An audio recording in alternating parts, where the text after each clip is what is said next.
النم سبحانك لا علم لنا إلا ما علمتنا إنك أنت العليم الحكيم لا حول ولا قوة إلا بالله اللهم انفعنا بما علمتنا وعلمنا ما ينفعنا وزدنا علما الحمد لله على كل حال ونعوذ بالله من حال أهل النار اللهم أغننا بالعلم وزينا بالحلم أكرمنا بالتقوى وجملنا بالعافية Amin amma ba'd.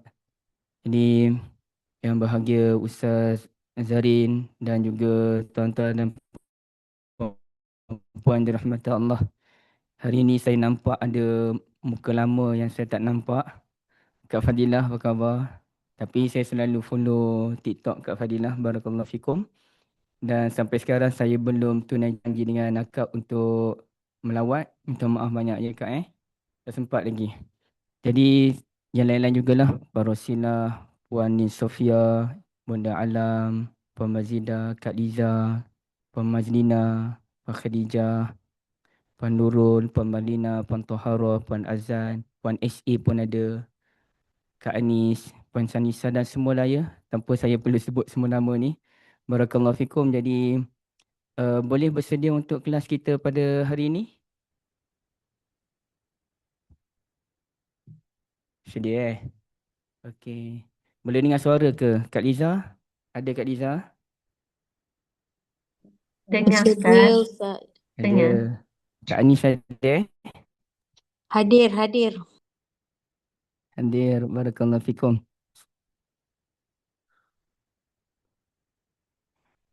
Sorry. Okey, jom. Hari ini kita terus masuk perbincangan yang saya risau ambil masa yang agak lama sebenarnya. Tapi macam saya sebutlah dalam kelas kita ni kita boleh bertenang. Maknanya saya pun tidak terdesak sebab kita tidak ada silibus yang dibentangkan lagi pun. Tapi sebagaimana yang saya sebut, insya-Allah nanti kita akan mula pengajian bersilibus. Maknanya ada tajuk, ada topik yang perlu kita cover dan kita cuba tamatkanlah silibus tersebut yang mungkin makan masa dalam 10 silibus untuk peringkat awal ataupun semester pertama yang saya tak pastilah mungkin ambil masa dalam hampir 3 bulan untuk habiskan silibus tersebut. Jadi sama dengan pengajian universiti lah, cuma kita ni hanya mingguan, kelas mingguan kan. Dan lepas habis 10 silibus tersebut, kita akan masuk silibus yang baru, kita akan masuk silibus yang baru. Cuma kalau boleh saya tak nak tertekan lah dengan isu silibus tu. Saya nak, sebab perkara yang paling penting adalah kita faham. Apa yang kita bincang ni, puan-puan, tuan-tuan boleh faham. Kemudiannya kalau saya disilap boleh betulkan, kita boleh bincang. Dan faham tu sampai ke satu tahap, kita boleh cerita pada orang lain. Itulah target kita. Bukanlah universiti tapi sekolah. Sekolah insyaAllah. Baik, pada hari ini kita akan berbincang tentang seorang Nabi yang namanya Nabi Yunus dan juga Nabi Yunus bin Matta alaihi salatu wassalam. Okay. Tapi sekejap ya, saya lupa nak semak satu maklumat. Saya nak semak sikit je. Maklumat tu dah ada, cuma nak kena cari sikit.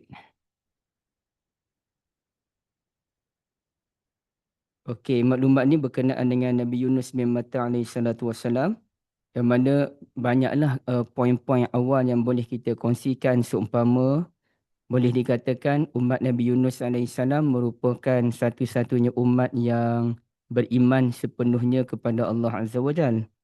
Okey, itu ada dalam surah Yunus. Okey. Tapi jap, saya dah jumpa dah maklumat ini ya.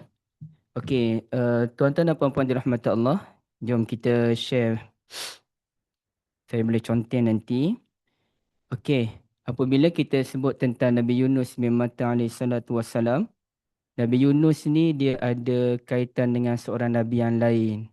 Mungkin adalah orang yang perasan tulisan saya tentang benda ni kan. Tapi siapa yang tahu Nabi Yunus ni ada kaitan dengan Nabi yang mana sebenarnya? Kak Fadila tahu ke? Silap lagi. Okay. Kak Anis tahu ke Kak Anis? Nabi Yunus kaitan macam mana tu Ustaz? Nabi Yunus dia ada Susu kaitan dengan galur daripada beberapa sudut jugalah. Susu galuh keturunan ke? Bukan. Ada persamaan lah kiranya antara mereka berdua ni. Sifat? Sifat ke apa ke kan? Oh, tak tahu Ustaz. Kita dengan Nabi Ayub. Dengan Nabi Ayub AS. Okay. Kenapa saya kata ada persamaan antara mereka berdua, iaitu dia ada unsur empat. Ada unsur empat dalam yang melibatkan Nabi Yunus dan juga Nabi Ayub AS. Okey, apa unsur empat yang kita nak kena bincangkan ni kan? Okey, ini sebagai mukadimah dululah sebelum kita bincang tentang kenapa Nabi Yunus AS dipanggil Zunnun dan juga Sahibul Huds. Okey. Pertamanya adalah nama mereka terdiri daripada 4 huruf. Yunus ada 4 kan? Okey, dan Ayub pun ada 4. Cuma yang membezakan antara Yunus dengan Ayub itu adalah ada 2 huruf yang sama dan ada 2 huruf yang berbeza. Yunus 5 huruf lah Ustaz. Assalamualaikum. Assalamualaikum warahmatullahi. Yunus 5 huruf? Yang macam mana Ibu? 5 kan? Yunus ada 5 huruf kan? Y-U-N-U-S. Itu bahasa Melayu Ibu. Oh, ada. Yang ni Ibu. Okay. Tapi Ibu nampak ke yang saya conteng ni? Saya takut tak nampak. Oh, tak nampak. Saya nanti. Oh ya ke? Ni ada saya conteng ni. Tapi yang lain nampak ke apa yang saya conteng ni? Nampak. Nampak. Kan? Okey, nampak. Yunus terdiri daripada 4 huruf. Ayub pun 4 huruf. Cumanya yang jadi sama antara mereka adalah huruf waw, ya dan juga waw. Ya dan juga waw. Yu dan juga yub. Okey.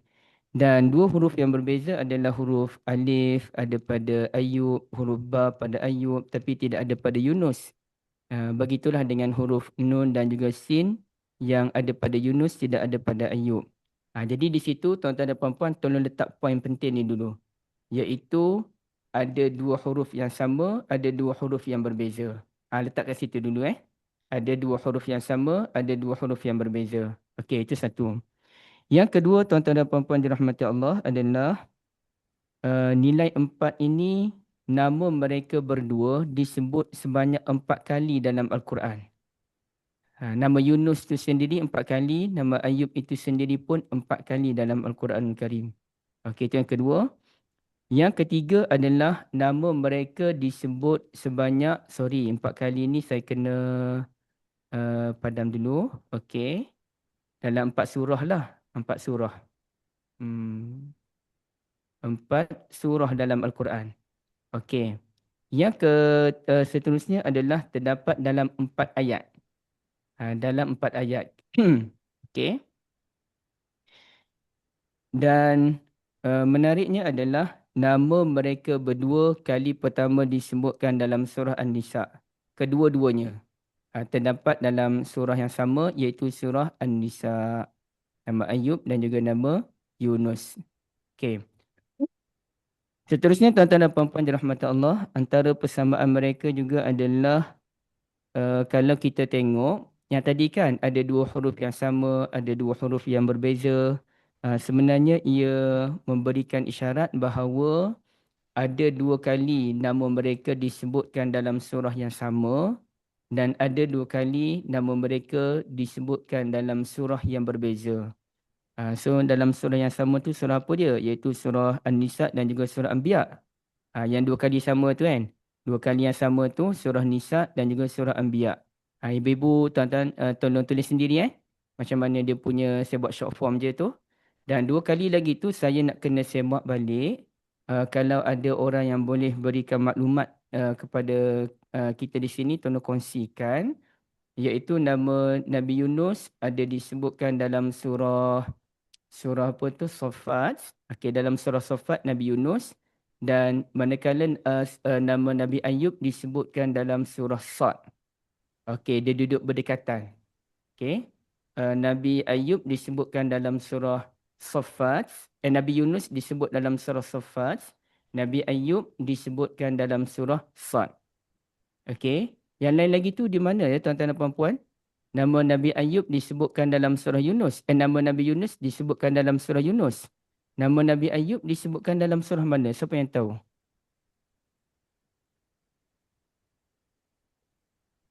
Nama Nabi, Nabi Ayub dalam Quran. Okey. Nabi Ayub dalam Quran terdapat dalam surah apa dia? Anbiya. Anbiya. Surah apa lagi? Surah Yunus, An-Nisa, Al-An'am. Al-An'am. Kasih banyak, jazakumullah khairan. Jadi nama Nabi Ayub AS disebutkan dalam suratul An'am. Manakala surah itu tak ada nama Yunus kan?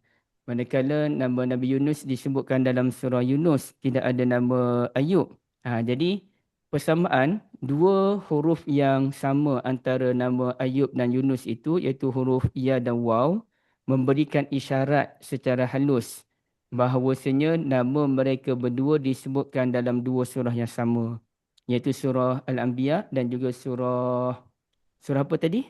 Surah Nisa. Okey. Manakala dua huruf yang berbeza itu menunjukkan nama mereka disebutkan dalam dua surah yang berbeza, iaitu nama Nabi Yunus disebutkan dalam surah Yunus dan juga surah As-Saffat. Manakala surah Nabi Ayub disebutkan dalam suratul An'am dan juga surah Sad. Okey, jadi itu merupakan persamaan menariklah antara mereka berdua. Belum kita kira lagi lah yang lain. Contohnya ujian, Nabi Ayub diuji, Nabi Yunus AS pun diuji. Kemudiannya Nabi Ayub adalah beberapa tuan-tuan dan puan-puan sekalian ya. Tapi ada elok juga kalau kita tengok-tengok jugalah kita tengoklah apa lagi persamaan antara mereka berdua. Jom saya bukakan pada tuan-tuan dan puan ayat Quran ni. Tapi saya nak padam jap. Okey, kalau kita tengok dalam suratul Anbiya. Suratul Anbiya.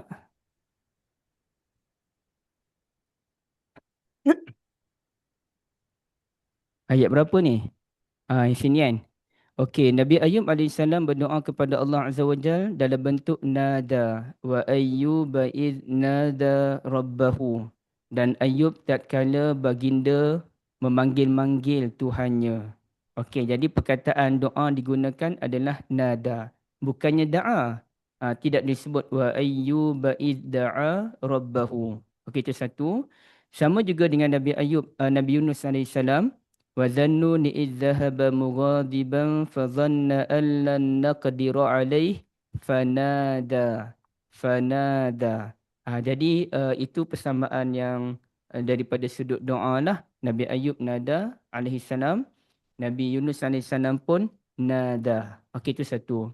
Yang keduanya, kalau kita tengok Nabi Ayub alaihissalatu wassalam dalam surah Sad, ya, dalam surah Sad, yang mana Allah Azza wa Jalla menyatakan baginda ditambahkan ahli keluarga. Okey. Tengok di sini. Dalam surah Sad ni, ayat yang keberapa? Siapa yang tahu? Okey. Sini dah ni. Tak jauh. Okey, sini. Kata Allah Azza wa Jalla, wa wahabna lahu ahlahu wa misnahum ma'ahum rahmatan minna. Allah Azza wa Jalla kurniakan kepada Nabi Ayub alaihissalatu wassalam ahli keluarga yang lebih ramai berbanding sebelumnya. Okey. Itu satu dan ini pun ada juga. Okey, tapi poin dia Allah Ta'ala kurniakan ahli keluarga yang ramai kepada Nabi Ayub AS, bahkan harta pun melimpah ruah. Itu satu. Manakala dalam cerita surah As-Saffat berkenaan dengan Nabi Yunus AS yang asalnya kaum dia derhaka kepada Allah, tidak mahu beriman dengan Nabi Yunus AS. Tapi setelah Nabi Yunus AS kembali semula, kata Allah Azza wa Jal, wa arsalnahu ila mi'ati alfin aw yazidun. Kami utuskan Yunus AS itu kepada 100,000 ataupun lebih daripada 100,000. Fa'amanu, maka mereka pun beriman. Famatta'nahum ilahin, lalu kami berikan mereka kesenangan sampailah satu masa. Iaitu apabila tiba generasi yang berikutnya, apabila mereka mula derhaka semula kepada Allah Azza wa Jal, maka Allah Ta'ala pun timpakan kebinasaan buat mereka. Tapi pada zaman Nabi Yunus alaihissalam tu lebih 100,000 orang beriman kepada Allah Azza wa Jal. Nah, jadi mungkin wallahualam mungkin Nabi Yunus alaihissalam ni nabi yang ketiga ataupun nabi yang keempat begitulah yang paling ramai pengikut. Paling ramainya Nabi Muhammad sallallahu alaihi wasallam, yang keduanya Nabi Musa alaihi salatu wasallam, mungkin yang ketiga tu Nabi Yunus ataupun kalau bukan Nabi Yunus pun Nabi Adam ke begitulah. Tapi ramai tu Nabi Yunus tu 100,000.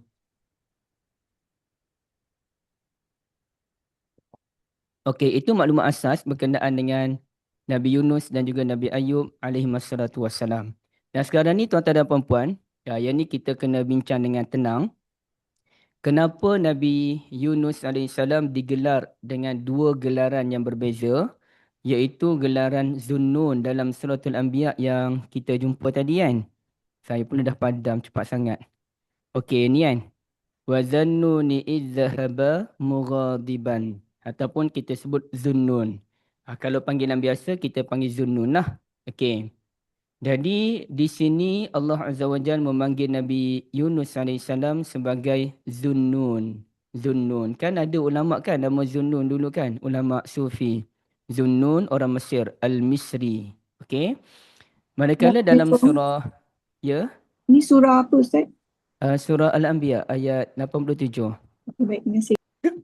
Jazakumullah khairan. Pandu benar.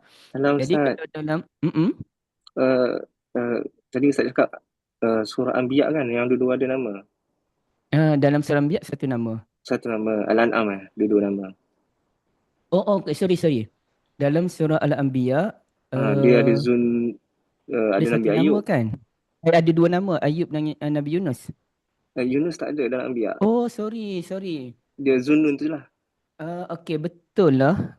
Jap saya tengok balik. Terima kasih banyak Akhil Faiz. Saya pula keliru. Jadi Saya letak dalam komen sebetulnya, Ustaz. kat mana lagi nama Yunus? Nama Yunus An-Nisa, Al-An'am, Yunus Safat. Okey. Al-An'am ada dua-dua. Betul. Tuan-tuan dan An-Nisa pun puan-puan ada betulkan dua-dua. balik ya. Dalam surah Al-An'am ada dua-dua nama, Yunus dan juga Ayub. Betul ke Akhil Faiz? Betul. Okey, betulkan balik. 84-86 ayat dia. Jazakumullah khairan. Okey, saya silap. Nama mereka berdua ada dalam surah Al-An'am dan juga dalam surah Al-Anbiya. Dalam surah apa? An-Nisa. An-Nisa. Okey, An-Nisa dan juga Al-An'am ada kedua-duanya. Nabi Ayub dan juga Nabi Yunus alaihi wassalatu wassalam.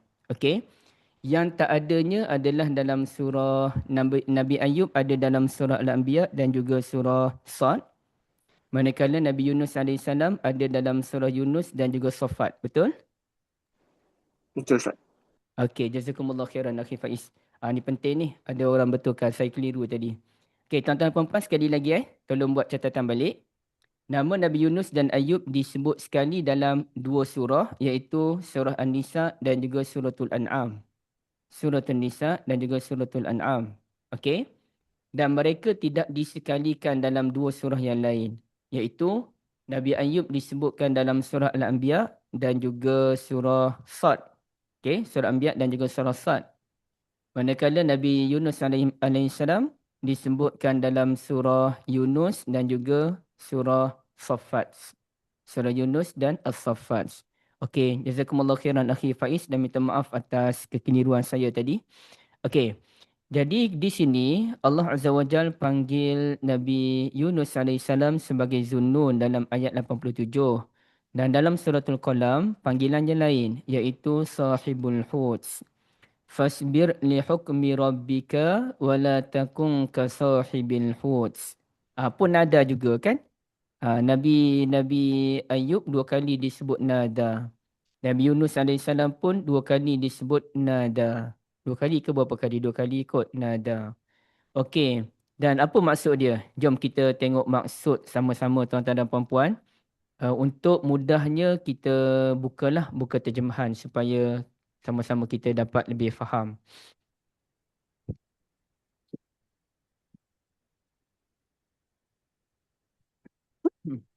Dan Zunnun ketika meninggalkan kaumnya dalam keadaan marah dan kaum dia pun marah kepada Yunus. Menyebabkan baginda menyangka bahawa Allah tidak akan menyusahkan dia apabila keluar dari kampung, dari kota dia. Okey, tapi apabila Nabi Yunus pun terperangkap dalam perut ikan tersebut dalam keadaan gelap, ini terjemah mudah aja. Baginda pun kata la ilaha illa anta subhanaka inni kuntu minaz zalimin. Okey, itu dalam surah Anbiya, rasanya kita boleh faham dengan mudah kot ya. Kemudiannya kalau kita tengok pula dalam suratul Qalam, okey, suratul Qalam, ini hujung-hujung ni, fasbir. Okey. Maka bersabarlah engkau wahai Nabi menerima hukum daripada Tuhanmu. Sorry. Maka sabarlah wahai Nabi menerima hukum Tuhanmu, iaitu Allah Ta'ala nak timpakan bencana tu. Jangan Nabi ni cepat-cepat nak Allah Ta'ala timpakan bencana kepada kaum dia. Jangan nak cepat-cepat. Dan janganlah engkau menjadi seperti orang yang ditelan oleh ikan, iaitu Nabi Yunus AS. Tatkala ia merayu berdoa dalam keadaan sesak sebab terkurun dalam perut ikan. Okey, jadi di situ Allah Ta'ala minta Nabi Muhammad sallallahu alaihi wasallam sabar, jangan cepat nak azab ditimpa kepada kaum yang derhaka. Dan Allah Ta'ala ingatkan jangan jadi seperti Nabi Yunus alaihissalam. Tapi itu pun Nabi sebut balik, jangan kamu banding-bandingkan saya dengan Yunus. Jangan bandingkan. Ini perbandingan ni Allah Ta'ala yang buat. Bukan kita yang buat. Allah Ta'ala yang buat dan Allah Ta'ala tu Tuhan. Allah Ta'ala berhak untuk, bukan berhak, Allah Ta'ala maha kuasa lah untuk menegur sesiapa pun kerana semuanya adalah hamba Allah Azza wa Jal. Kita tak boleh lah siapa kita nak merendah-rendahkan kedudukan Nabi Yunus bin Matta alaihissalam. Okey, jadi namanya adalah Sahibul Huds. Sahibul Huds. Jadi sekarang ni timbul persoalan kenapa nama dalam surah Anbiya dipanggil Zunnun dan kenapa dalam surah Al-Qalam dipanggil Sahibul Huds. Dan kita pun maklum bahawasanya setiap nama tu dia pasti ada sebab. Pasti ada sebab kenapa nama ni disebut di sini begini, macam nama Isa. Kenapa dalam satu ayat disebut Isa. Dalam ayat yang lain Isa bin Maryam. Dalam ayat yang lain Al-Masihu Isa bin Maryam. Mesti ada sebab. Kenapa ada masa Isa aja, ada masa Isa bin Maryam, ada masa tambah Al-Masih pula. Jadi semua benda tu dia mesti ada sebab. Dan kenapa dalam satu tempat dalam surah Maryam, baginda perkenalkan diri sebagai Abdullah, mesti ada sebab. Okey, kenapa dalam 4 ayat dipanggil Muhammad, dalam satu ayat dipanggil Ahmad, dalam satu ayat dipanggil Abdullah. Kenapa? Dia mesti ada sebab benda tu. Dan sebab yang paling utama adalah dia panggil sebagai ada benda yang nak disampaikan oleh Allah Azza wa Jal, termasuklah iklim surah. Iklim tu dipanggil jawu surah. Jawu tu pengudaraan surah ataupun situasi surah, latar surah. Jadi surah itu surah apa dia? Surah itu berbentuk surah rahmat ke, surah azab ke, surah motivasi ke, surah apa? Jadi di situ akan memberikan perbezaan dimensi termasuklah daripada sudut sebutan nama. Dia mesti akan beza. Okey, jom. Kita tengok tuan-tuan dan puan-puan sekalian. Kita nak mula dengan apa dulu? Sahibul Hud ataupun Zunnun? Siapa nak pilih? Mula Zunnun dulu. Okey, Syafini pilih Zunnun. Tapi saya rasa Sahibul Hud dululah Syafini ya. Tuan-tuan dan puan-puan, Sahibul Hud dahulu. Okey, pertamanya, kalau kita tengok perbezaan antara sahib dengan zu, zu tu memiliki. Dalam bahasa Arab, zu artinya memiliki. Sahib pun sahabat ataupun pemilik boleh juga. Sahibul bait, pemilik rumah itu. Ataupun sahibul qalam, pemilik qalam ataupun pen, sayalah. Okey. Sahibul hatif, pemilik handset dan sebagainya. Okey. Apabila kita sebut zu, pemilik, sahib pun pemilik juga. Cuma sahib tu dia ada unsur persahabatan, sahabah kan. Okey. Dan kalau kita tengok dalam Al-Quran, banyaklah perkataan sahabah yang berpunca daripada sahabah tu banyak. Antaranya ashabul jannah, ashabul sa'ir, penghuni neraka kan. Sahibul jannatain, pemilik 2 kebun. Ashabul kafi, ashabul ukhdud, ashab macam-macam lah. Ashabul A'raf, Ashabul Aikah, macam-macam ashab yang kita akan temui termasuk sahib. Jadi kata ulama, saya lupa dalam kamus apa yang saya jumpa, kalau sebut sahib tu dia merujuk kepada orang yang berakal.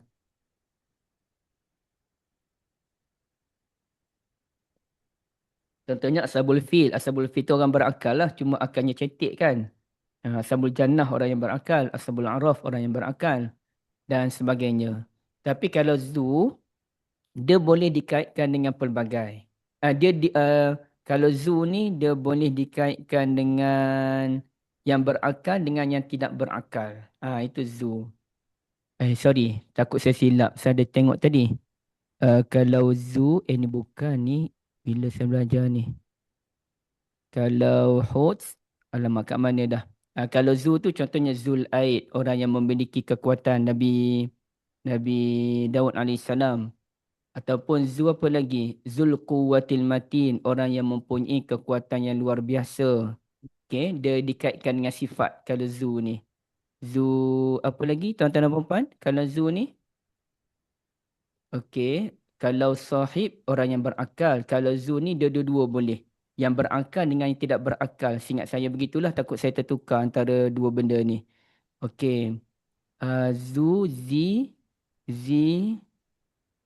Tabarakasmu Rabbika Zil Jalali wal Ikram. Itu Allah Azza wa Jal. Zil Jalali wal Ikram. Dan seumpamanya. Okey. Yang keduanya, kalau sebut sahib ni, ashab ni, dia biasanya kita akan, orang yang dinisbahkan tu dia akan lebih hebat daripada orang yang sebelum tu. Begini contohnya. Kalau kita kata, dan benda ni mungkin ada orang yang pernah dengar lah, saya cerita di satu tempat, saya baru cerita di satu tempat benda ni, masa live TikTok kot.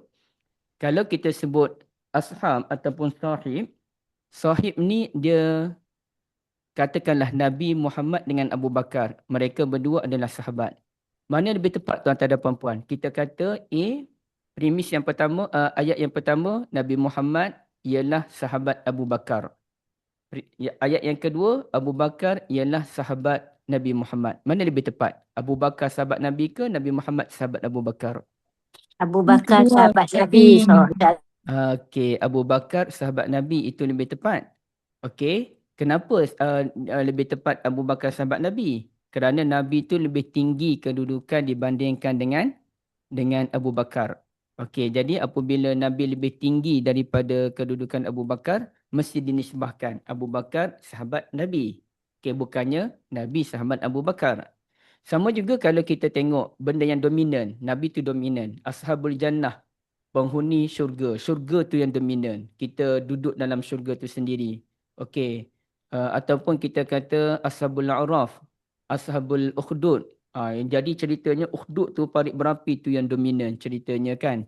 Sampaikan orang-orang tu jadi kemaruk. Dia gali parit, dia bakar api, dia kemaruk nak tolak orang ke dalam parit berapi tersebut.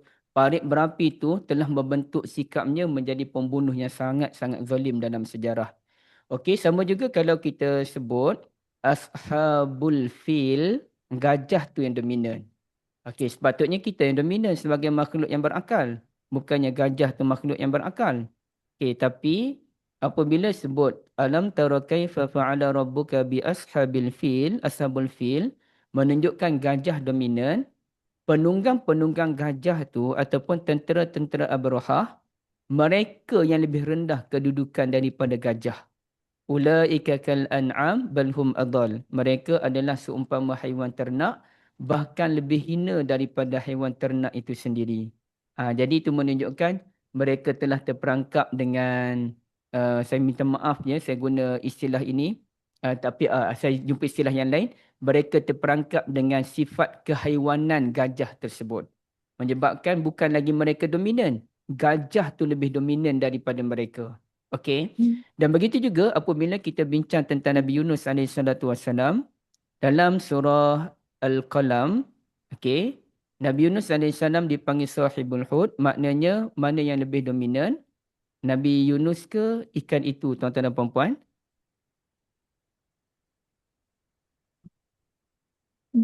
Ikan. Ikan lebih dominan daripada Nabi Yunus.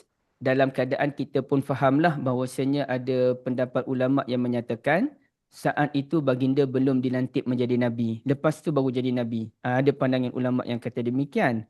Maknanya masa tu dulu-dulu tu baginda hanyalah aktivis, pejuang. Tapi lepas tu baru dilantik jadi Nabi. Ada pandangan tu. Okey. Tapi bukanlah apabila kita sebut ikan lebih dominan daripada Nabi Yunus bermaksud ikan tu lebih tinggi kedudukan. Tak. Maksud dominan tu artinya Nabi Yunus AS Allah Ta'ala nak gambarkan terperangkap dalam perut ikan. Itu ceritanya. Nabi Yunus terperangkap dalam perut ikan sebagai satu balasan terhadap kesilapan. Sekejap, saya nak tisu sekejap.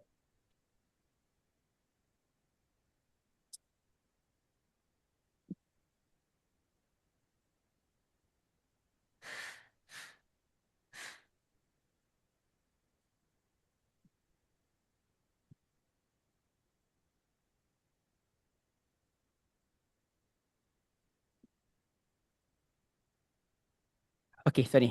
Jadi oleh kerana cerita Nabi Yunus AS ni dia terperangkap, maka baginda dipanggil sahibul hud. Apalagi kalau kita bincang ayat kan, kita kena tengok siyaqul ayat, sibaqul ayat. Ayat sebelum dan juga ayat selepas. Ayat semasa. Jadi ceritanya tentang apa? Ceritanya tentang Allah Ta'ala nak bagi nasihat kepada Nabi Muhammad SAW agar sabar. Jangan kita ni sikit-sikit nak Allah Ta'ala timpakan azab. Macam kita sekarang lah, sikit-sikit nak Allah Ta'ala hancurkan terus Israel tu kan. Jangan begitu. Dia kena sabar, kena tunggu kehendak Allah Azza wa Jal. Okey, jangan jadi seperti Nabi Yunus AS yang tersilap, dipanggil sahibul huds. Okey, dan di situ, oleh kerana ayatnya ayat teguran ataupun ayat perintah awal kepada Nabi Muhammad SAW, maka digunakan sahibul hud menunjukkan kalau tak sabar, akan jadi seperti sahibul hud, orang yang terperangkap ataupun terkurun dalam perut ikan. Dan kita pun tengok jauh surah yang saya sebut, iklim surah tersebut. Dan jauh surah ini tuan-tuan dan puan-puan, kalau tengok daripada awal, ini kan cerita orang yang melakukan kesilapan demi kesilapan. Pertamanya ini, fala tuti'il mukazzibin. Dia awal lagi sebenarnya, man dhalla an sabilih. Orang yang mana sesat daripada kebenaran, orang yang mukazibin. Ni apa ya? Saya kena semak balik. Orang yang banyak bersumpah benda yang palsu, orang yang hina, orang yang suka adu domba, memburuk-burukkan orang yang suka memburukkan orang, adu domba, menghalang kebaikan, macam-macam tu kan. Tu ciri-ciri buruk dipersembahkan oleh Allah Azza wa Jal. Seawal ayat yang ke-6 lagi sampailah ayat yang ke-14. Sampai ayat yang ke-15 ataupun 16. Kemudian cerita lagi tentang Ashabul Jannah. Ini bukannya Ashabul Jannah pemilik syurga tapi kebun. Pemilik kebun yang kedekut. Dan akhirnya mereka pun ditimpa penyesalan dan Alhamdulillah mereka berubah dan mereka sebut Subhana Rabbina inna kunna zalimin. Maha suci Tuhan kami, sesungguhnya kami ni telah menzalimi diri sendiri. Mudah-mudahan Allah Ta'ala ganti yang lebih baik. Okey, jadi di situ jauh surah yang pertama adalah surah ini bersifat teguran dan juga bersifat satu ancaman yang tegas daripada Tuhan pencipta alam ini. Bermula dengan ancaman tegas kepada orang yang ada perangai buruk tadi, khususnya merujuk kepada Al-Walid bin Mughirah, ayah kepada Khalid bin Al-Walid radhiyallahu an. Kemudiannya kepada Ashabul Jannah, pemilik-pemilik kebun yang kedekut, sombong dengan kekayaan yang mereka miliki. Kemudiannya berakhir dengan teguran kepada seorang yang tinggi kedudukan, iaitu Nabi Yunus bin Matta AS. Okey. Nah, teguran tu ada 3 dimensi. Dimensi orang kafir yang tidak mahu bertaubat, dimensi orang beriman yang bertaubat kepada Allah Azza wa Jal, dan dimensi yang lebih tinggi daripada itu, iaitu Nabi Yunus bin Matta AS. Okey. Itu jauh yang pertama. Jauh yang kedua adalah kalau kita tengok Ashabul Jannah tadi, mereka bertaubat kepada Allah Azza wa Jalla dan mereka berharap, okey, asa rabbuna an yubdilana khairan minha. Mudah-mudahan Tuhan kami berilah kami gantian yang lebih baik daripada kebun kami sebelum ini. Dan kami ni berharaplah pada Allah, raghibun wa ila rabbika farghab. Okey. Jadi Allah Ta'ala pun jauh yang pertama adalah cerita orang yang bertaubat dan mengharapkan kebaikan daripada Allah Azza wa Jal. Dan dalam cerita Nabi Yunus AS kata Allah, fajtabahu rabbuhu faja'alahu minas salihin. Maka kami angkat kedudukannya. Allah Ta'ala angkat kedudukan Nabi Yunus alaihissalam dan menjadikannya termasuk kalangan orang yang soleh, iaitu orang yang membetulkan kesilapan demi kesilapan. Okey. Jadi bukan bermakna Nabi Yunus alaihissalam tidak soleh. Soleh, cuma soleh yang level lebih tinggi daripada itu. Jadi di situ dia ada persamaan jauh, daripada sudut jauh. Kerana jauhnya begitu, jauh tu maknanya latar surah itu begitu, maka sesuailah nama sahibul huds digunakan. Okey. Dan kita pun tanya lagi. Tak puas lagi. Nak lagi. Silakan. Kenapa hud pula? Kenapa huds? Kenapa tak sebut sahibun nun? Kita tukar sedikit. Wazul huti iznada rabbahu. Contohnya kan, dalam surah Al-Anbiya tu, wazan nun ni kita tukar. Wazal huti izzahaba mughadiban. Contoh. Dan dalam surah Al-Qalam kita tukar. Wala takun kasahibin nuni iznada. Kenapa tak baca sahibun nun? Kenapa baca sahibul hud? Kenapa huds? Okey. Maka apabila kita sebut huds ataupun ikan, yang mana saya ingat perkataan hud ni kali pertama saya dengar masa baca hadis lah. Wa innal alima la yastaghfiru lahu man fis samawati wa man fil ardi, dan orang yang berilmu seluruh yang ada di bumi dan di langit dan di bumi meminta ampun kepadanya. Hatta al-hitani fil ma'. Hitan tu huds lah. Sehinggalah ikan dalam lautan pun memohon keampunan buat orang-orang yang berilmu yang salih. Okey. Jadi sini tuan-tuan dan puan-puan dirahmati Allah, bila kita sebut huds, mesti ada faktor tu. Kenapa ikan dinamakan huds? Itu dulu. Kenapa ikan dinamakan huds? Jom kita tengok. Saya tunjuk pada tuan-tuan dan puan-puan. Satunya, kenapa ikan dinamakan huds? Yang kedua, apakah huds dalam Al-Quranul Karim? Yang ni kena bagi tumpuan betul-betul ya. Daripada awal lagi kena bagi tumpuan. Okey. Huds, apabila kita tengok, jom kita tengok maqayisun lughah. Artinya apa dia? Huds ni. Huds ni kenapa tak sebut samak? Samak kan ikan. Okey, samak lagilah kita biasa dengar as-samak. Okey, kerana huds bererti sesuatu benda yang bergerak-gerak. Benda yang selalu bergerak-gerak. Okey, itu sesuailah dengan sifat ikan, dia memang selalu bergerak. Kan ikan kan dia selalu bergerak, sebab itu ikan dinamakan huds. Bergerak-gerak dalam air kan. Okey. Mana lagi saya nak tunjuk? Huds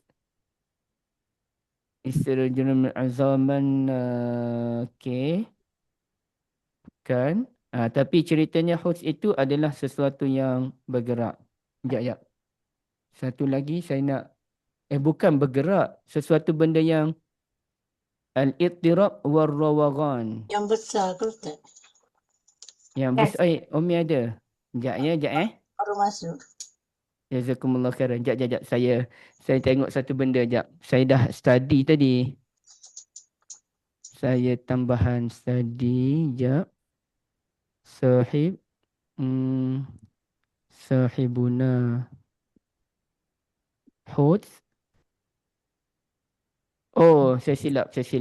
Saya terkeliru dengan saya study benda lain tadi tu. Saya al-ittirab orang-orang tu jadi lain pula. Okey.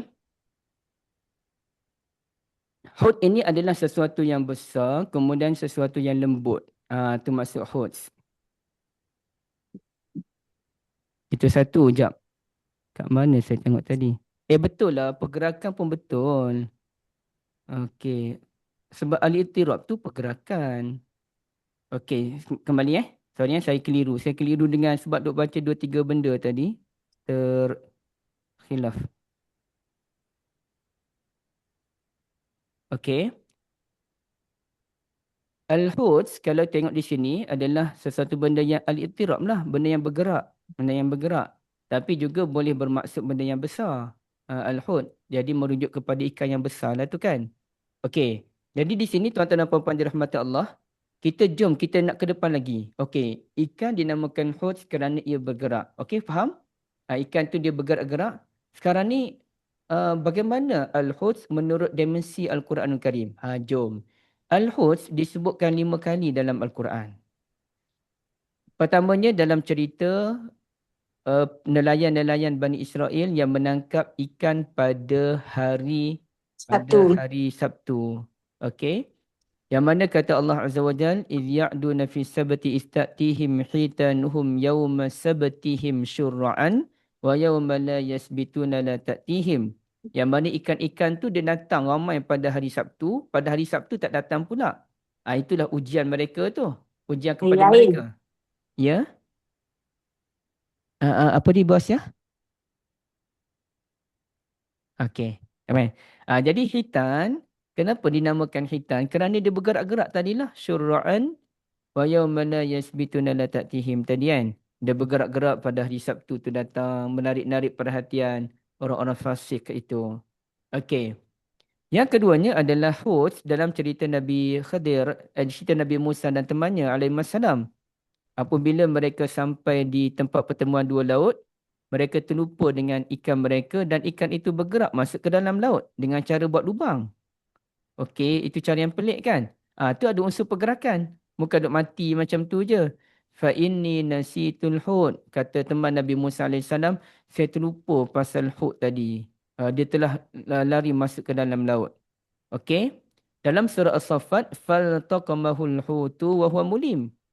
Iaitu ikan telah menelan Nabi Yunus. Jadi nak telan tu ada pergerakan lah daripada ikan tersebut. Duduk ikut kapal tersebut. Dan juga sama dengan definisi kedua, Al-Hud merujuk kepada benda yang besar. Ikan yang besar lah yang menelan Nabi Yunus AS. Sama juga di sini, fasbir li hukmi rabbika, yang tadilah ayat dia. Ikan yang bergerak. Jadi di situ, bila kita tengok dimensi ikan, menurut ayat Quran yang 5 ni, semuanya merujuk kepada makna asasnya, literalnya, iaitu melibatkan pergerakan. Melibatkan pergerakan. Itu kita panggil sebagai fahaman literal. Fahaman bahasa. Daripada sudut bahasa, pergerakan. Ikan dinamakan hud kerana dia melibatkan pergerakan. Okey? Itu satu. Yang kedua, tuan-tuan dan puan-puan, dipanggil sebagai muwafaqah al-ma'nawi. Muwafaqah ma'nawiyah. Persamaan daripada sudut nilai pula. Apa persamaan daripada sudut nilai? Kesemuanya menceritakan soal keinsafan. Bagaimana ikan yang menarik perhatian nelayan-nelayan, orang yang tinggal di tepi laut, kalangan Bani Israel yang mungkin berlaku pada zaman Nabi Daud AS. Kita pun tak tahu zaman bila berlaku benda ni. Wallahualam. Tapi bukan zaman Nabi Musa AS lah. Okey, menarik-narik perhatian mereka, tuan-tuan. Rasanya bukan zaman Nabi Musa. Jadi, itu memberikan keinsafan pada kita. Jangan kita ni pun tertarik dengan harta sampai melebihkan dunia. Kalau mereka diuji pada hari Sabtu, kita pula umat Nabi Muhammad diuji pada hari Jumaat. Kalau orang pergi solat Jumaat tu, makanan-makanan kat luar tu sangat-sangat menggoda kan. Berapa ramai orang tak dengar khutbah Jumaat kerana sibuk dengan makan-makan kat luar. Okey. Sama juga keinsafannya daripada sudut perjalanan ilmu Nabi Musa mencari Nabi Khadir alaihissalam. Maknanya keinsafan ataupun nilai-nilai yang baik. Dia ada nilai-nilai yang baik. Termasuklah cerita Nabi Yunus AS ada nilai yang baik. Nilai perubahan dalam dirinya yang tersilap langkah. Dan Allah Ta'ala mengangkat tinggi kedudukannya. Tengoklah dalam surah Saffat. Bagaimana Allah Ta'ala mengangkat tinggi kedudukan sampai 100,000 orang lebih beriman kepada Nabi Yunus AS. Begitu juga dengan surah Al-Qalam. Fajtabahu rabbuhu faja'alahu minas salihin. Allah Ta'ala angkat kedudukannya jadi orang yang lebih tinggi kesalihannya. Jadi bila sebut sahibul hud, di situ kita faham paling kurang dua perkara. Yang pertama, Nabi Yunus AS yang dominannya adalah ikan. Okey, bukan dominan tu artinya ikan lebih tinggi kedudukan. Mustahil. Artinya dia nak ceritakan tentang Nabi Yunus, ada seorang Nabi, ada seorang hamba Allah alaihissalam terperangkap dalam perut ikan kerana kesilapan yang dilakukan. Tapi yang kedua adalah Al-Hud itu sendiri memberikan gambaran berlakunya perubahan kepada diri Nabi Yunus AS sebagaimana Nabi Musa berubah menjadi lebih tinggi kedudukan selepas bertemu dengan Nabi Khadir alaihissalam. Begitulah Nabi Yunus AS berubah menjadi lebih tinggi kedudukannya. Subjek matter dia. Jazakumullah khairan. Okey, boleh faham ke? Boleh jelas ke apa yang saya terangkan setakat ni tuan-tuan dan puan-puan?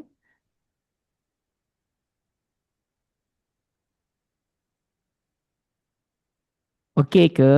Puan Khadijah okey ke? Puan Khadijah? Alhamdulillah jelas. Yang lain ni ada tak ada ni? Wujud tak kat sini ni? Syafini okey Syafini? Boleh, insyaAllah Ustaz. Boleh. Assalamualaikum Ustaz, bertanya. Assalamualaikum. Ya Umi? Jadi di sini bila kita sebut perubahan Nabi Yunus perubahan Nabi Yunus kepada yang lebih tinggi kedudukan, jadi maknanya di sini dia ada kaitan dengan ini juga, ada kan Nabi Yunus berdoa la ilaha illa anta subhanaka inni kuntu minadh zalimin kan. Jadi kadang-kadang mungkin dah kita boleh ini bukan nak bagi pendapat, nak tanya ni, adakah ini Allah mendidik hamba macam dia kata tadi kan Ustaz kata Pak Mi dengar separuh je, mendengar Ustaz kata jangan beritahu kepada Nabi Muhammad, jangan kamu tergesa-gesa, kenalah macam tadi tu. Jadi di sini Allah nak didik hamba dia hilangkan sifat benci, tetapi supaya hati tu lebih dekat kepada Allah dah. Mana dalam kesempitan tu tak ada jalan keluar, mana kita hanya bergantung kepada Allah. Jadi makna di sini Puruk Ikan lah tempat ujian Nabi Yunus ke macam tu ke? Itu bukan soalan Datuk, itu penerangan daripada Umi. Jazakumullahu khairan. Jazakumullahu khairan Umi, terima kasih banyak ya. Maaf sebab Mi dengar Mi masuk lewat sikit tadi. Terima kasih banyak Umi, jazakumullahu khairan. Allahumma ja'al lana makhrajan. Ya Allah, jadikanlah kami jalan keluar sebagaimana Engkau berikan jalan keluar kepada Nabi Yunus alaihi salam. Okey. Dan apa benda Umi sebut tadi Allah, saya ada teringat satu benda tapi tadi ingat lepas tu lupa balik dah. Bila Umi sebut ni Nabi-Nabi ni semuanya dia ada masa untuk uzlah sementara. Nabi Adam AS sebelum turun ke muka bumi duduk syurga dulu sebagai persediaan. Itu saya ingat anak saya tanya hari itu, kenapa Nabi Adam duduk syurga dulu tak turun ke dunia? Okey, sebagai persediaan. Nabi Muhammad SAW duduk di Gua Hira dahulu persediaan. Bahkan nak pergi ke Madinah duduk dalam gua sekali lagi 3 hari kan, Gua Sur. Nabi Musa AS ada uzlahnya juga. Lari ke Madian, kemudiannya duduk di Turi Sina. Dia ada masa-masa tu. Dan Nabi Yunus AS ni ada masa uzlahnya iaitu dalam perut ikan. Semuanya kita, termasuk ibu-ibu dengan minta maaf ya, kaum wanita apabila kematian suami ada masa uzlahnya 4 bulan 10 hari. Semua itu telah ada satu aturan syariat yang sangat indah daripada Allah Azza wa Jal. Seperti kita pergi haji, itu uzlah kita kepada Allah Azza wa Jal. Okey, baik. Sekarang ni kita masuk bab yang kedua iaitu Zunnun. Maaf ya kalau lebih masa. Siapa yang ada urusan kerja apa tu tak apalah. Tapi saya sangat sukalah kalau tuan-tuan dan puan-puan dapat duduk sampai habis. Nanti dah elok-elok rentak ni kena keluar tu jadi tak best pula lah kan. Puan Azizah betul ya. Nabi Yusuf AS duduk dalam penjara. Okey. Jazakumullah khairan. Barakallahu fikum. Okey, sekarang ni Zunnun pula. Kenapa Nabi Yunus AS dipanggil Zunnun? Zunnun. Kena slow-slow, susun semula. Syafini, kena slow-slow susun semula ke ataupun saya juga kena slow-slow penyampaian? Mungkin boleh slow sikit kot Ustaz, bukan? Sebab bila Ustaz sebut ayat Quran kita nak rujuk juga kan, macam tak sempat kadang-kadang. Saya lah, mungkin saya Ustaz. Apa dia? Kak Syam? Ibu Syam? Tak ada. Setuju juga tu yang pendapat tu tadi. Tapi tak kena apa tu. slow lagi. Teruskan Ustaz, kami follow slow. Okey. Saya pun, sebab kadang-kadang saya duduk lompat-lompat Quran tu jadi kena slow sikit kan. Saya cakap, saya rasa slow dah kan? Cara cakap kan? Laju Ustaz. Laju. Okey. Kami ni kadang tak sempat nak tulis, nak cantik. Saya ingat saya seorang je. Okey, terima kasih banyak Puan Harisa. Segan pula nak cakap. Sebab pertama kali dengar kan. Okey. Jom. Saya slow lagi. Boleh adapt lagi. Okey, Minta maaf kalau Ustaz. Minta maaf Ustaz. Apa tak apa kena Ustaz, kena Ustaz kita dah masa aku. Tak apa, tak apa. tak apa tak apa, Oh, kena nanti bagi tahu. kami dengar recording tu boleh tu. Ya. Tak apa, kena bagi tahu. Saya kena lebih perlahan. Kita pergi satu-satu kan. InsyaAllah. Kami punya apa antena ni lambat sikit nak putih. Nak Tak pick up. adalah. Okey je, kalau saya pun dengar benda yang pertama kali pun lambat juga saya. Sama je kita. Okey. Jom kita pergi ke Terima kasih Ustaz. Zunnun pula. Okey, kita pergi ke Zunnun. Zunnun ni adalah Zu tu pemilik kan. Surah Al-Anbiya ayat 87 tuan-tuan. Zu pemilik, manakala An-Nun tu ikan lah. Cumanya kita akan tanyalah kan. Kenapa dalam surah Al-Qalam dipanggil sahib? Okey, dalam surah Al-Anbiya dipanggil Zu ataupun Za. Zu, Za tu samalah. Ataupun Zi, tengok pada ayat. Sini pun ada Za juga. Zal-Kifl. Sini pun ada Za juga. Zannun. Okey. Jadi tuan-tuan dan puan-puan dirahmati Allah, satu persoalan yang perlu kita jawab adalah kenapa dipanggil Zu ataupun Za dalam surah Al-Anbiya, bukannya sahib. Satu. Yang keduanya, kenapa dalam surah Al-Qalam dipanggil Al-Huds. Al-Huds. Okey. Kenapa di sini dipanggil An-Nun? Al-Huds dan juga An-Nun. Sama kasih banyak akhir Faiz. Zul Khair, Zul Kifil, Zul apa lagi? Zul Aid, Zul Hilm, Zul Husn, Zul Husni, Zul Hilmi. Itu nama-nama orang kat Malaysia kan. Okey.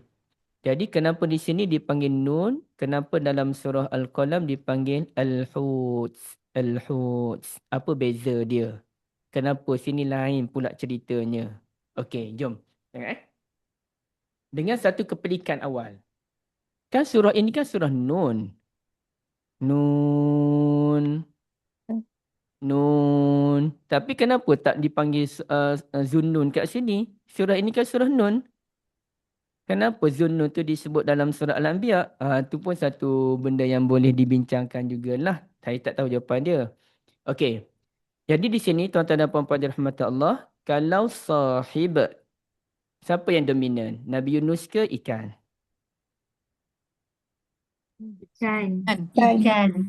Ikan yang dominan. Ikan dominan.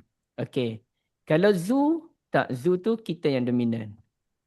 Kalau Zu, kita yang dominan. Contohnya, kalau disebut Zul, orang itu adalah Zul Hilm. Dia memiliki kelembutan. Orang tu yang dominan. Orang nampak batang tubuh dia, di situlah terselah satu akhlak dia. Orang yang lemah lembut. Okey. Kemudiannya kalau Nabi Ayub, Nabi Daud AS dalam surah Sad dipanggil Zul Aidi. Zul Aid. Orang yang memiliki kekuatan. Jadi Zu ni banyak dalam Quran. Zul Quwwatil Matin. Itu malaikat. Malaikat yang mempunyai kekuatan yang berganda. Merujuk kepada Jibril AS. Jadi Zu ni dia merujuk kepada orang tu. Jadi kalau dalam kes surah Al-Qalam, kita akan nampak batang tubuh ikan tu yang dominan. Tapi dalam surah ini, yang dominannya ialah batang tubuh Nabi Yunus AS itu sendiri. Dialah yang dominan. Sebab itu dipanggil Zu. Zu kan? Okey. Kalau kita perhatikan, tuan-tuan dan puan-puan dirahmati Allah, ternyata surah ini surah yang mana menceritakan orang-orang yang dominan. Surah ini buka surah Al-Anbiya ya. Masing-masing tuan-tuan dan puan-puan boleh buka surah Al-Anbiya. Bagaimana Allah Ta'ala menceritakan orang-orang yang memiliki kekuatan ataupun yang dominan tu. Siapa dia? Contohnya ayat 48. Okey, surah Al-Anbiya ayat 48. Tuan-tuan dan puan-puan buka Quran Okey, boleh buka Quran dulu. Zul Arshil Azim, Zul Qarnain.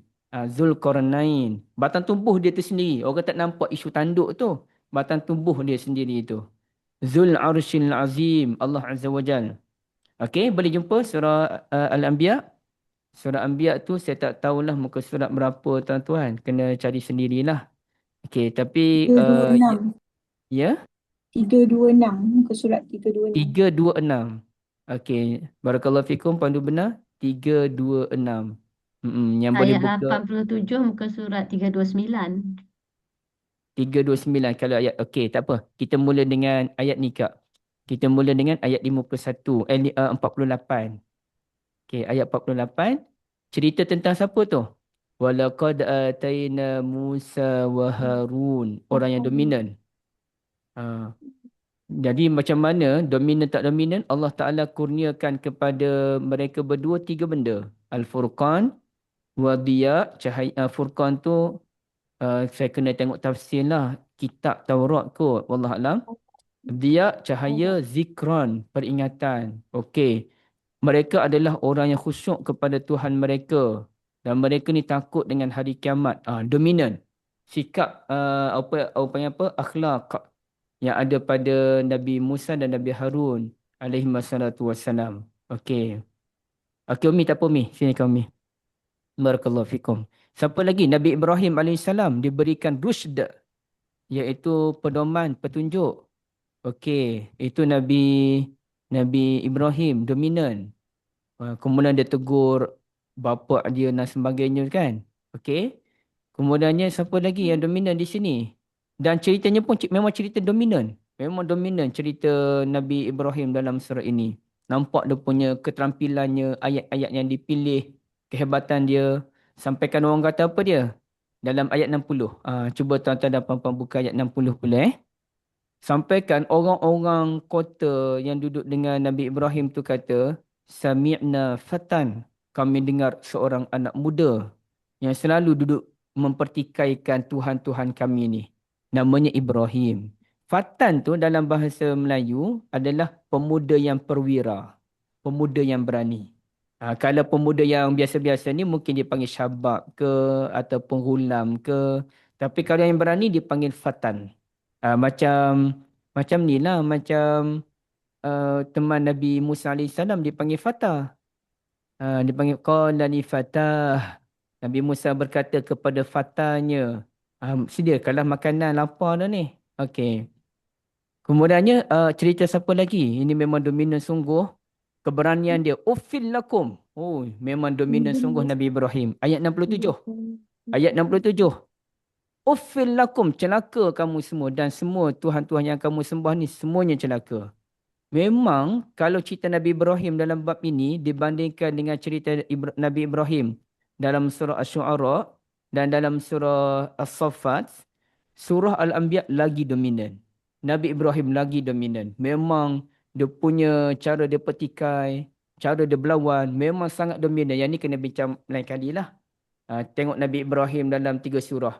Surah Asy-Syu'ara cerita Nabi Ibrahim hancurkan berhala.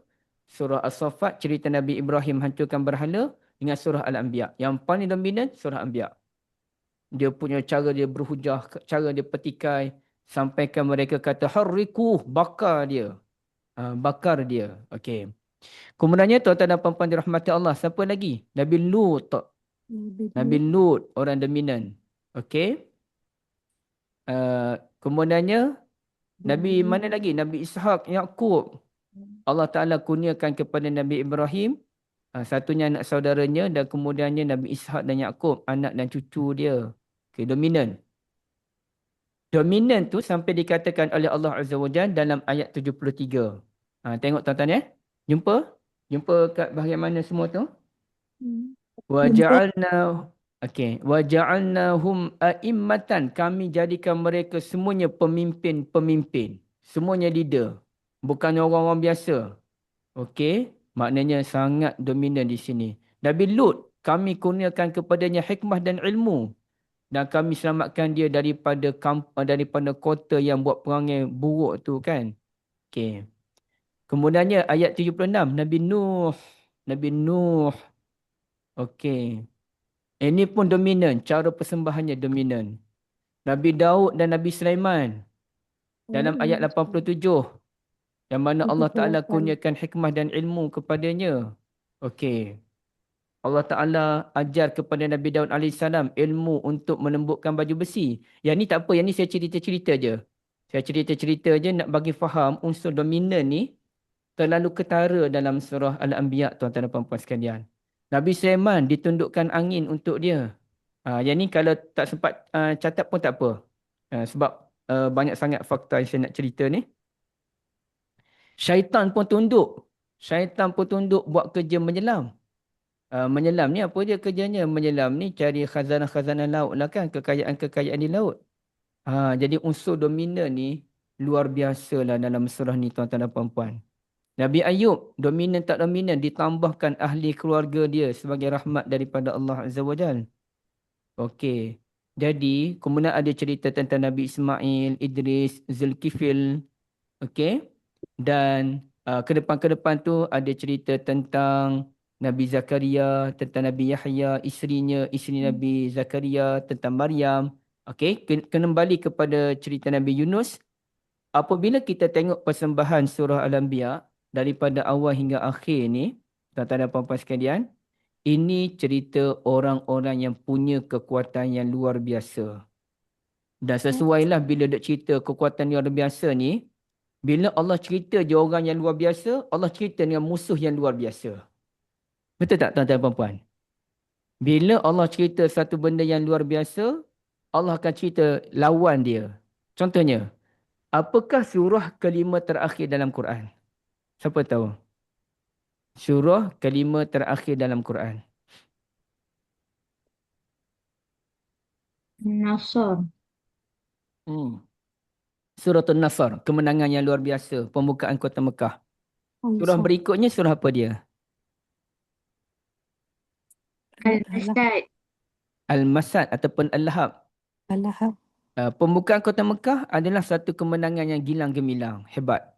Kemudian diceritakan pula siapakah musuh yang paling jahat. Abu Lahab contohnya. Okey. Saya nak tanya lagi tuan-tuan dan puan-puan sekalian. Siapakah orang yang dominan dalam surah Al-Kahfi? Ada 3 plot kan? Siapakah orang yang dominan dalam surah Al-Kahfi? Al-Kahfi. Ashabul Kahfi lagi? Nabi Musa. Nabi Musa. Zulkarnain. Ni orang-orang dominan. Siapa pula musuh yang dominan dalam surah Al-Kahfi? Fir'aun. Bukan Fir'aun. Musuh yang dominan. Syaitan. Dalam surah Kahfi. Raja. Apa dia sorry? Yakut dan Yang kaya. Oh, yang nak bunuh pemuda tu lah raja tu. Ya'juj dan Ma'juj. Ma'juj dan Ma'juj. Ya'juj dan juga Ma'juj. Raja yang nak bunuh pemuda tu tak dominan. Ya juga, tapi tak disebutkan terang-terangan dalam surah Kahfi lah kan? Okey, tapi yang disebut terang-terangan dalam surah Kahfi apa dia? Ya'juj dan juga Ma'juj. Dia sebut je orang yang hebat, dia akan sebut lawannya siapa dia. Okey. Dia sebut je watak orang yang kuat, dia sebut juga watak orang yang jahat, yang dominan. Neraka sebut surga. Sama juga syurga neraka apa kan? Okey. Dalam keadaan apa dia Puan Hamidah? Pemilik 2 kebun tu boleh tak? Pemilik 2 kebun, sama. Pemilik 2 kebun kan. Okey. Jadi sekarang ni kalau kita kira, kita dah sebut orang-orang yang watak dominan dalam surah Al-Anbiya ni, siapakah watak antagonis, watak penjahat yang dominan, paling dominan dalam surah Al-Anbiya, tuan-tuan dan puan-puan? Fir'aun ada ke? Saya tak perasan. Fir'aun tak ada kan? Surah Anbiya. Syaitan. Ada Ya'juj Ma'juj juga. Ya'juj dan Ma'juj juga. Itu dalam ayat yang ke? 96. Yes. 96? 96. Okey. Hatta iza tembok Ya'juj Ma'juj. Betul. Barang siapa yang melakukan kebaikan. Hatta iza futihat Ya'juju wa Ma'juj. Wa hum min kulli hadabin yansidun. Mereka datang daripada segala tempat tinggi. Jadi orang yang dominan je, orang watak kuat akan lawan watak yang kuat juga. Itu yang disebutkan oleh Syafini tadi, buku bertemu ruas. Okey. Samalah dengan yang tadi. Watak Nabi Ibrahim AS sangat dominan dalam surah ini. Dan juga orang-orang kaum dia tu yang nak bunuh, nak bakar dia tu pun sangat dominan dalam surah ni. watak dia tu sangat dominan dibandingkan dalam surah As-Saffat dan Syu'ara. Saffat Syu'ara pun jahat juga, tapi tak sejahat dalam persembahan surah Al-Anbiya. Itu dipanggil. Penceritaan tu sesuai dengan situasinya. Kalau cerita tu terlalu jahat, hero pun terlalu hebat. Kalau cerita nilai tu terlalu jahat, nilai kebaikan pun terlalu hebat. Itu dia panggil unsur muqabalah. Unsur pertentangan yang ada. Okey. Macam-macam ni lah kan. Apabila Allah Ta'ala kata kepada Nabi Muhammad sallallahu alaihi wasallam, Allah kata kamu dapat pahala tanpa putus. Surah Al-Qalam ya. Kembali surah Al-Qalam. Ayat-ayat awal tu. Kamu dapat pahala tanpa putus. Kamu berada pada akhlak yang agung. Bukannya Allah Ta'ala kata kamu ni berakhlak baik. Tak. Akhlak yang agung. Dan akhlak yang agung tu duduk bawah Nabi. Nabi tu duduk atas. Akhlak yang agung. Nabi tu duduk atas akhlak yang agung. Itu adalah mubalaghah. Maknanya kata metafora menunjukkan kehebatan Nabi yang luar biasa. Apabila Allah Ta'ala menceritakan nilai akhlak yang sangat agung, Allah Ta'ala cerita pula nilai kejahatan yang sangat luar biasa. Yang tadilah mendustakan kebenaran, suka bersumpah benda buruk, suka mengata orang, suka adu domba, suka menghalang keburukan dan sebagainya. Menghalang kebaikan dan sebagainya. Dia takabul ataupun contradicts. Jadi di situ kita faham Zunnun adalah cerita watak yang dominan yang hebat dalam surah Al-Anbiya. Berbeza cerita ketika Allah Ta'ala cerita dalam surah Al-Qalam, itu cerita tentang hukuman yang Allah berikan kepada baginda. Baginda terkurun dalam ikan. Tapi dalam surah ini, tak. Bukan baginda terkurun dalam ikan. Ikan itu adalah orang yang memberikan keselesaan kepada Nabi Yunus AS. Ikan itu yang tunduk kepada Nabi Yunus, bukan Nabi Yunus tunduk kepada ikan. Itu rentak dia. Kalau kita tengok dalam surah Al-Qalam, Nabi Yunus lah dihukum. Okey? Tapi surah Al-Anbiya Allah Ta'ala bawakan versi yang baru. Okey, mungkin versi yang pertama tu Al-Qalam tu, versi pertama awal-awal masuk dalam perut ikan. Kemudian Nabi Yunus AS pun taraki, meningkat kedudukan baginda, meningkat. Ikan sebenarnya menjadi tunduk kepada Nabi Yunus, berbakti kepada seorang hamba Allah yang hebat untuk memberikan keselesaan sementara sebelum Nabi Yunus AS come back untuk berdakwah kepada Allah Azza wa Jalla. Jadi sebab itu dia panggil Zu. Zu ni pemilik. Dia yang dominan. Zunnun. Okey. Kenapa dipanggil An-Nun ya? Yang tu saya tak tahulah. Tapi An-Nun tu kalau dilihat, ada ulama yang kata di situ ada unsur keajaiban huruf nun pula, dia kata. Okey. Apa unsur An-Nun di situ? Iaitu dia kata tengok pada ayat 88 tu. Yang sedikit pelik katanya. Ayat 88 tu pelik sedikit. Okey, pelik-pelik macam mana tuan-tuan dan puan-puan? Kenapa dia eja begitu? Itu persoalan dia. Kenapa dia eja begitu? Kenapa tidak dieja begini? Nampak saya contoh ni? Ada double nun tu kan? Nunji. Tapi tak dieja begitu. Nun yang kedua tu tak nampak. Nun kedua ni tak nampak. Yang nampaknya adalah nun yang pertama je. Nun kedua tu nun kecil. Nun kecil. Nampak kan tulisan dia kan? Ayat 88. Nampak. Kan?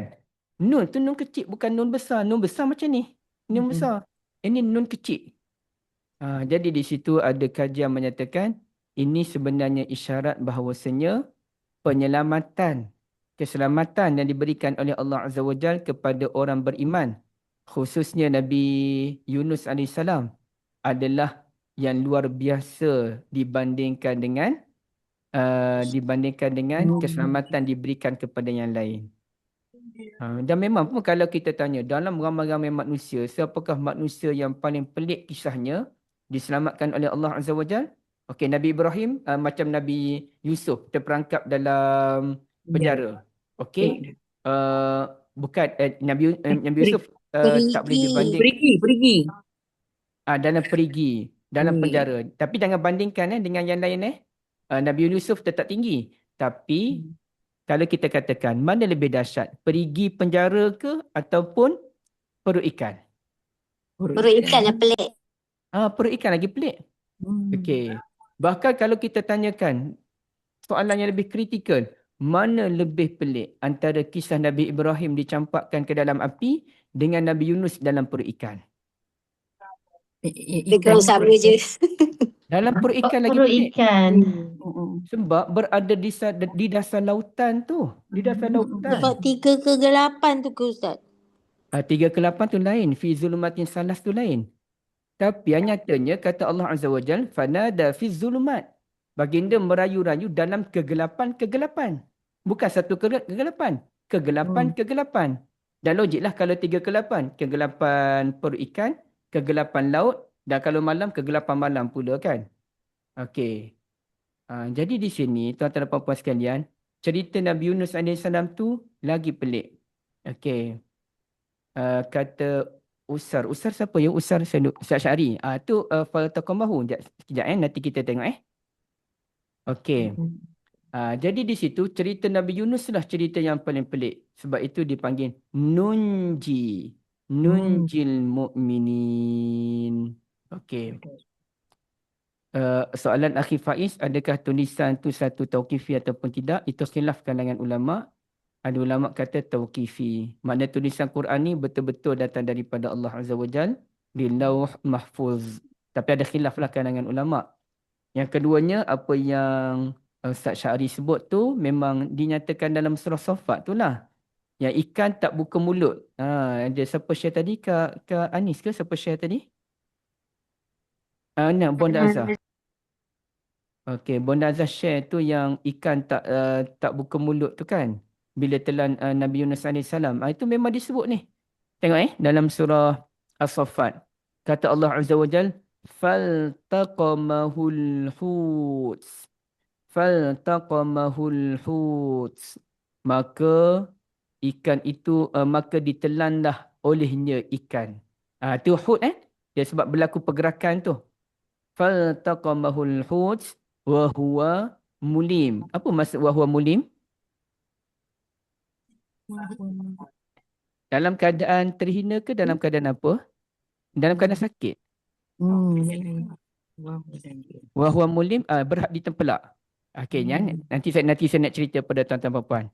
Okey, buka surah As-Saffat dulu. Buka surat berapa kalau Quran? Surah As-Saffat ayat 142? 451. 451. Buka muka surat 451.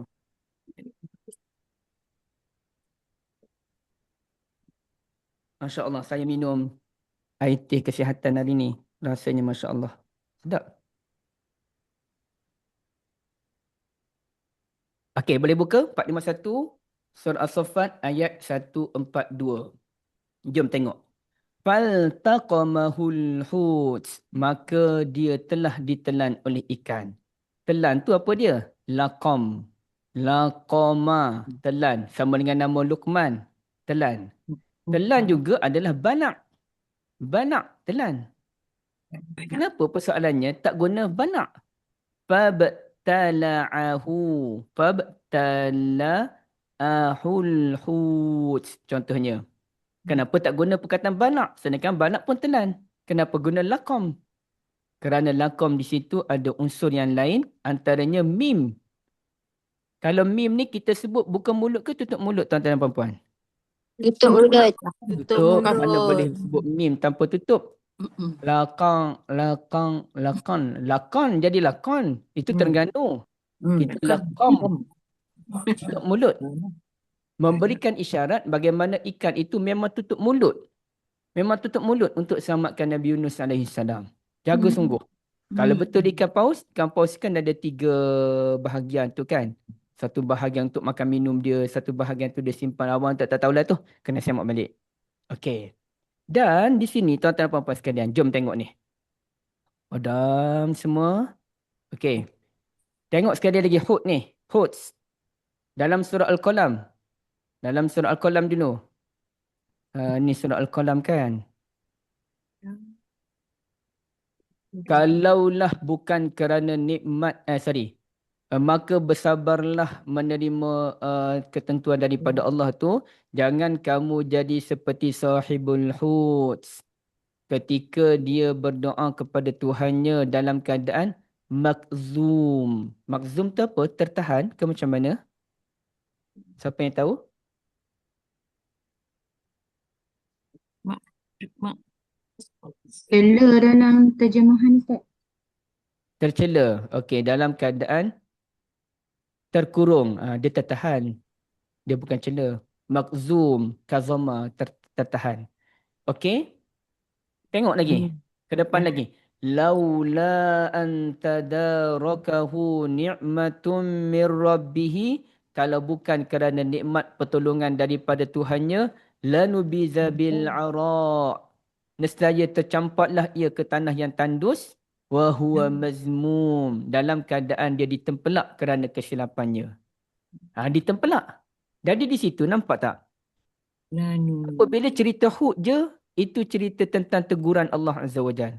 Nabi Yunus AS, wa huwa makzum, baginda tertahan dalam perut ikan. Satu, terkurung.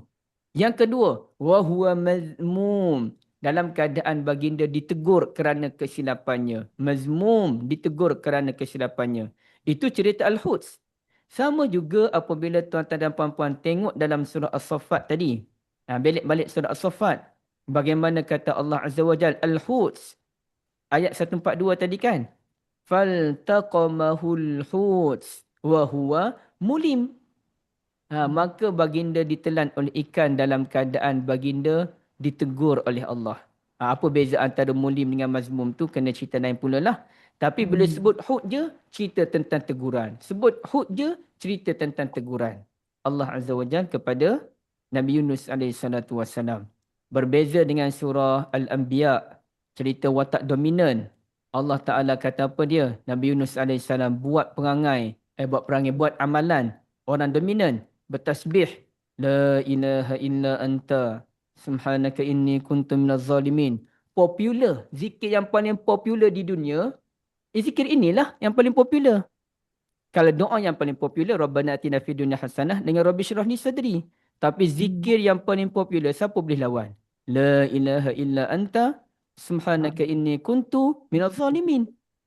Jadi dominan Nabi Yunus AS. Bahkan kata Allah Azza wa Jalla, wa najjaynahu minal gham. Nunji dua kali. Najjaynah, nunji. Dua kali disebut dengan istilah yang berbeza. Jadi menunjukkan watak dominan Nabi Yunus AS dalam surah As-Saffat, membuatkan baginda dipanggil Zunnun, bukannya Sahibul Hut. Wallahu a'lam. Okey. Ada apa-apa nak bincang tuan-tuan dan puan-puan sebelum kita akhiri kelas pada hari ini? Ustaz nak clarify sikit. Yang awal-awal ni tak ada cakap apa tu nada tu maksudnya kami berdoa kan macam mana? Yang nabi-nabi tu. Nada tu artinya para nabi tu merintih-rintih memanggil Tuhan. Tapi disebut na tu kami Bukan. Na tu bukan kami, Ibu. Na tu artinya dia perkataan asalnya nida. Nida. Nida apa panggilan ni? Wahai tu. Panggilan. Jadi na tu bukannya merujuk pada kami tapi perkataan asal dia. Jadi kalau dicakap fa nada tu maksudnya? Fa tu maka, nada Nabi Yunus memanggil-manggil. Okey. Bukan kami lah. Ya, baik. Kalau kami dia kena tambah nunadi contohnya. Baik. Okey. Sama Ibu, barakallahu fikum. Ibu Harisah ni, Assalamualaikum. memang Ibu nama Harisah ke? Ya. Ibu Harisah ni bukan calang-calang ni. Ada sesuatu yang saya kena kenal Ibu ni. Saya tak ada. Orang biasa tu tak apa. Barakallahu fikum Ibu. Barakallahu fikum. Terima kasih banyak Ibu. Okey, Puan Benar silakan. Puan Benar. Ustaz nak tanya. Saya minta maaf lah Ustaz kalau soalan saya ni macam sebab saya bukan background belajar agama lah. Jadi apa tu, jadi orang selama ni orang cakap Nabi Yunus ditelan ikan nun tu salah lah kan Ustaz? Sebab Nabi Yunus dia apa? ditelan ikan nun, sebab dia bukan, nun tu bukan nama ikan, nun tu lah ikan kan Ustaz? Okey. Ditelan oleh ikan nun. Adakah ditelan nun ataupun ditelan ikan nun begitu? Maksud saya maknanya nun tu ialah ikan. Faham. Bukan nama kepada ikan kan Ustaz? Nun Saya tu sendiri pun ialah ikan ke macam mana Ustaz? Saya tak faham macam mana. saya pun nak kena semak balik. Adakah nun tu nama ikan ataupun nun tu sendiri ikan tapi dalam bahasa yang lain? Saya minta maaf banyak, saya rasa saya pernah baca tulisan benda ni tapi saya terlupa nak study balik benda tu puan. Nanti saya cuba cari balik, jumpa jawapan saya share nanti insya-Allah. Ustaz, Terima kasih Ustaz. Okey, sama. daripada yang Ustaz terang tu, maksudnya nun tu sifat ikan lah kan? Itulah saya kena semak balik dah Kak Anis. Bonda Azhar ada jawapan ke Bonda? Silakan. Tak ada, tapi nak tanya Ustaz, Nabi Yunus adalah Nabi yang pertama Allah ceritakan kepada Rasulullah, betul kan? Nabi yang pertama? Ya, yang disebutkan dalam penurunan wahyu. Oh ya, saya tak tahulah Bonda, saya tak tahu. Pernah terdengar tapi nak confirmation. Dan jika apakah apakah hikmah di sebalik baginda Nabi Yunus yang pertama disampaikan kepada Rasulullah? Maksudnya menurut wahyu yang diturunkan tu yang dalam pertama disebut penurunan Nabi wahyu, Yunus. Nabi Allah Yunus, Nabi yang pertama diturunkan disebutkan. Dia merujuk kepada surah apa Bonda? Kan surah Al-Qalam. Al-Qalam surah yang kelima turun. Faham. Kalau Bonda pegang Al-Qalam tu surah kelima, makna susunannya macam mana? Surah Al-Alaq, kemudiannya lepas Al-Alaq, Al-Muzammil, Al-Muzammil dan Mudassir. Lepas kan Al-Qalam tu surah yang kelima. Okey, ada juga kata Al-Qalam tu surah yang kedua. Cuma Bonda, saya tak pasti Al-Qalam tu dia tak turun penuh lagi. Surah pertama turun penuh surah Fatihah kan Bonda kan? Surah Al-Fatihah yang kelima. Surah yang turun penuh sepenuhnya, turun penuh adalah surah tapi Fatihah. dalam turutan Nabi yang Allah sampaikan kepada Rasulullah, ceritakan kepada Rasulullah, pernah terdengar Nabi Allah Yunus adalah Nabi yang pertama. Okey. Saya ucap terima kasih pada Bonda atas makna. Kan, untuk anak dia Ustaz selidikilah. Dig deep. Saya faham. Jadi Bonda nak tahu apa mesti ada hikmah di sebaliknya. Satunya Bonda, sebab saya tak tahu, maka saya pun tak tahu apa hikmahnya. Sama-sama kita mencari, kita menggali. Jazakumullah khairan wa barakallahu fikum pada Bonda Azhar atas ini maklumat yang baru untuk saya. Kasih banyak Bonda. Kalau Bonda ada jawapan nanti kongsikan ya. InsyaAllah. Jazakumullah khairan. Okey. Ada soalan tu, betulkah Nabi Yunus belum jadi Nabi sebelum ditelan ikan, tapi baginda telah menyampaikan tauhid pada umat dia. Dia panggil apa? Ada pandangan. Sama juga dengan menyampaikan tauhid, Nabi Musa AS pun memang Muslim sebelum jadi Nabi, dan baginda pun dah lawan Fir'aun sebelum jadi Nabi lagi. Ramai je Nabi-Nabi yang telah menjadi Muslim sebelum jadi Nabi lagi. Nabi Yusuf Muslim. Okey. Nabi Yaakob confirm Muslim, berdakwah, kemudian baru jadi Nabi kan. Jadi sama juga dengan Nabi Yunus, ada pandangan menyatakan masa tu baginda belum jadi Nabi lagi. Tapi itu hanya pandangan lah. Ada pandangan kata memang dah Nabi dah sebelum tu. Okey, cuma saya nak ceritanya, tak mustahil kalau seseorang belum jadi Nabi tapi dia dah berjuang untuk agama Tauhid. Dan kemudiannya baru dilantik jadi Nabi kan. Okey. Kalimah nun, kalimah faraid kalimah tunggal dalam Al-Quran kan? Ada hikmah di sebaliknya? Mesti ada hikmah tapi saya tak tahu. Sebab cerita Nabi surah Al-Qalam. Okey, faham. Waktu kisah Nabi berehat di kebun tamar tu ke yang kisah Bismillah. Okey, banyak ilmu. Saya pun banyak ilmu dapat ni. Okey. Adakah benar Nabi Muhammad, Nabi Ibrahim ada umat dan pengikut? Nabi Ibrahim, saya tak nampak ni. Ya, tak ada. Adakah benar Nabi Ibrahim tak ada umat dan pengikut? Umat confirm dah ada. Cuma pengikut tu ada ke tak ada? Jadi nak kata tak ada pengikut tu, wallahualam. Saya pun tak pernah fikir benda tu. Saya pun tak tahu. Tapi nak kata tak ada pengikut ni. Nabi Ismail bukan pengikut. Itulah. Akan jadi macam tu pula lah kan. Sebab Nabi Ibrahim ni orang yang berhijrah. Orang yang pertama berhijrah ialah Nabi Ibrahim AS. Jadi, wallahualam. Wallahualam. Yang tu pun maklumat yang menarik untuk kita study lah. Saya ucap terima kasih banyak. Ni saya suka kelas ni ni. Sebab tuan-tuan dan puan-puan saling berkongsi. Maknanya saya anggap diri saya ni secara jujur lah daripada awal lagi. Saya hanya pembentang, pemudah cara, dan tuan-tuan dan puan-puan juga berkongsi maklumat yang ada. Kita saling bantu-membantu atas dasar ilmu dan kebenaran, insya-Allah. Barakallahu fikum. Terima kasih banyak. Sekejap Ustaz. Kalau bahasa Arab, Al-Hud tu ikan paus ya Ustaz? Tadi nak kisah pasal nun. Tak ya? Tak semestinya. Al-Hud dia secara umumnya ikan je ibu. Cumanya apakah ikan yang menelan Nabi Yunus? Kita kata tak mustahil kalau ikan paus. Tak mustahil. Okey. Sebab dia besar ya?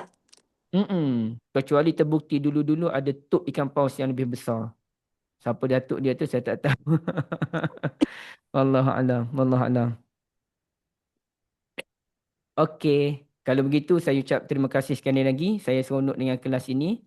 InsyaAllah akan datang kita bahas lagi. Dapat 1 poin 1 kelas pun Alhamdulillah. Dan saya minta maaf saya laju-laju sikit awal. Memandangkan banyak sangat poin nak disampaikan. Tapi saya tak perasan tuan-tuan dan puan-puan kena belik-belik Quran. Nak cari ayat mana kan. Jadi saya minta maaf banyak. Barakallahu fikum. Kita jumpa kelas minggu depan. Dan saya juga sangat berbesar hati sekiranya tuan-tuan dan puan-puan dapat ajak yang lain pun join sekali. Beritahu lah kelas percuma je pun. Sambil-sambil buat kerja dengar gitulah kan. Jadi dapat datang hadir beramai-ramai. Apalagi dalam WhatsApp tu boleh terima ramai orang. Dulu 200 orang je. Sekarang ni saya rasa sampai 1,500 orang kot. Jadi bolehlah di situ insya-Allah. Okey, terima kasih banyak pada semua yang hadir. Subhanakallahumma bihamdik. Asyhadu an la ilaha illa anta astaghfiruka wa atubu ilaik. Assalamualaikum warahmatullahi wabarakatuh. Waalaikumsalam. Terima kasih banyak-banyak Ustaz. Terima kasih Ustaz. Okey. Saya pun nak keluar cari makanan lapar ni. Ya. Assalamualaikum warahmatullahi wabarakatuh.